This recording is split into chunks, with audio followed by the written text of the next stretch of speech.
Hello morning 4 o'clockకి మేమైతే Borabanda bus స్టాప్లో కూర్చున్నాం. ఎందుకంటే ఈరోజు అమావాస్య కాబట్టి. అమావాస్య అయితే మీరు ఎక్కడికి వెళ్తున్నారు అంటారా? ఎక్కడికి లేదు, మనం చాలా మహిమగల అమ్మవారు కాళికామాత దేవి టెంపుల్కి అయితే వెళ్ళాం అనమాట. ఇక్కడ అమావాస్య రోజు దర్శించుకుంటే అమ్మవారిని మన కోరికలు ఏమన్నా ఉంటే నెరవేరుతాయని అందరు నమ్ముతారు. నేను కూడా నమ్మి వచ్చిన అనమాట.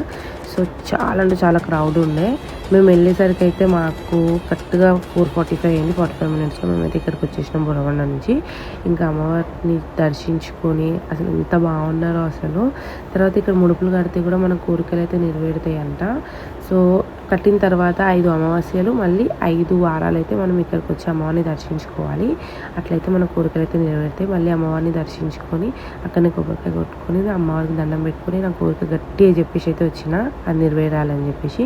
ఇంకా బయటకు వచ్చే వరకు చాలామంది అయితే జనాలు ఉన్నారు. అసలు వామ్మో 7 అవుతుంది ఇంకా టైము. 7కే చూడండి ఎంత క్రౌడ్ వచ్చేసి.